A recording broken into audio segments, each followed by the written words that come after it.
Hi, ಎಲ್ಲರಿಗೂ ಆಯುಧ ಪೂಜೆಯ ಶುಭಾಶಯಗಳು. ಸೊ ಇದರಿಂದ ಏನೆಲ್ಲ ಎಫರ್ಟ್ ಇತ್ತು ಅಂತ ತೋರಿಸ್ತೀನಿ ನೋಡಿ. ಮೊದಲಾಗಿ ಶಾಪ್ನ ನಾವು ಆಯುಧ ಪೂಜೆ ಮಾಡ್ತೀವಿ ಅಂದ ತಕ್ಷಣವೇ ನಮಗೇನು ತಲೆ ಬರುತ್ತೆ ಅಂದರೆ ಫಸ್ಟ್ ಶಾಪೆಲ್ಲ ಕ್ಲೀನ್ ಮಾಡಬೇಕು. ಇಯರ್ಲಿ ಒಂದು ಸಲ ಚೆನ್ನಾಗಿ ಕ್ಲೀನ್ ಮಾಡಿ ಅದನ್ನು ಸ್ವಲ್ಪ ಮಿಂಚಿಸ್ಬೇಕು. ನಮ್ಮ ಥರ ಇಷ್ಟ ಮೇಕಪ್ ಕೂಡಬೇಕು ಅಂತ 4 ಡೇಸಿಂದನೂ ಅದನ್ನೆಲ್ಲ ಸುಣ್ಣ ಬುಣ ಹೊಡೆಯೋದ್ರಲ್ಲಿ ಬ್ಯುಸಿ ಆಗಿಬಿಟ್ವಿ.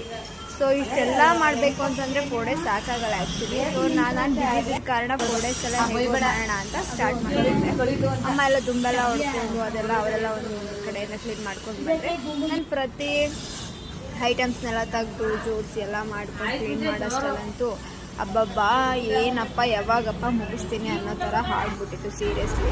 ಸೊ ಅದ್ರ ಜೊತೆಗೆ ಪಾಪ ನನ್ನ ಮಗಳು ಅವಳಿಗೂ ಸ್ಕೂಲ್ ರಜಾ ಇರೋದ್ರಿಂದ, ದಸರಾ ಹಾಲಿಡೇ ಇರೋದ್ರಿಂದ ನನಗೂ ಅಷ್ಟೋ ಇಷ್ಟೋ ಅನ್ನೋದಕ್ಕಿಂತ ತುಂಬ ಅಂದರೆ ತುಂಬ ಹೆಲ್ಪ್ ಮಾಡಿದ್ದಾಳೆ. ಸೀರಿಯಸ್ಲಿ ಥ್ಯಾಂಕ್ಸ್ ಹೇಳ್ಬೇಕು ಅವ್ರಿಗೆ. ನಾನು ಎಲ್ಲ ಕಡೆ ನಾನು ತೊಗೊಂಡೋದ್ರೆ ಪಾಪ ಎಲ್ಲನೂ ಕ್ಲೀನ್ ಮಾಡ್ಕೊಡೋದು, ಜೋಡಿಸೋದು ಎಲ್ಲ ಮಾಡಿ ಫೈನಲಿ ಶಾಪ್ನೆಲ್ಲ ಕ್ಲೀನ್ ಆಯಿತು. ಎಲ್ಲ ಕ್ಲೀನ್ ಆದಮೇಲೆ ಅವಳು ಮತ್ತೆ ಎಲ್ಲ ಜೋಡಿಸಿ ಅಲ್ಲ ಲೈನ್ಗೆ ಎಲ್ಲ ತೋರಿಸಿ ಎಲ್ಲ ಮಾಡಿ ಎಲ್ಲ ಮುಗಿಸೋಷ್ಟಲ್ಲಂತೂ ಅಯ್ಯಪ್ಪ ಈ ಆಯುಧ ಪೂಜೆ ಬರೋದು ಸಾಕು, ನಾವು ಮಾಡೋದು ಸಾಕು ಅನ್ನೋ ಥರ ಅನಿಸ್ಬಿಟ್ಟಿತ್ತು. ಎಲ್ಲ ಕ್ಲೀನ್ ಆದಮೇಲೆ ನಾಳೆ ಪ್ರಿಪ್ರೇಷನ್ ನಿಮಗೆ ಗೊತ್ತು, ಪೂಜೆ ಅದಕ್ಕೆಲ್ಲ ಏನು ಮಾಡ್ಕೋಬೇಕು, ಎಲ್ಲ ಒರೆಸಿ ಎಲ್ಲ ಮೇಲ್ಗಡೆ ಎಲ್ಲ ಜೋಡಿಸಾಗಿತ್ತು. ಸೊ ಎಲ್ಲ ಒರೆಸ್ಬಿಡೋಣ ಅಂತ ಎಲ್ಲ ಸೇರ್ಕೊಂಡು ಅಮ್ಮ, ನಾನು, ನನ್ನ ಮಗಳು ಎಲ್ಲ ಸೇರ್ಕೊಂಡು ಒರೆಸಿದ್ವಿ. ಎಲ್ಲ ಕ್ಲೀನ್ ಮಾಡಿಬಿಡೋಣ ಅಂತ ಎಲ್ಲ ಒರೆಸಿ ಎಲ್ಲ ಕ್ಲೀನ್ ಮಾಡಿ ಎಲ್ಲ ಫೈನಲಿ ನೆನ್ನೆ ನೈಟ್ 8 ಗಂಟೆವರೆಗೂ ಎಲ್ಲ ಕ್ಲೀನ್ ಮಾಡಿ ಇದು ಮಾಡಿದ್ವಿ. ಮತ್ತೆ ಮಾರನೆಗೆ ಎದ್ದು ಪೂಜೆಗೆ ಅಂತ ಬೇಗನೆ ಬಂದು ಅಮ್ಮ ನಾನೆಲ್ಲ ಪೂಜೆಗೆಲ್ಲ ರೆಡಿ ಮಾಡ್ತಾಯಿದ್ದೆ.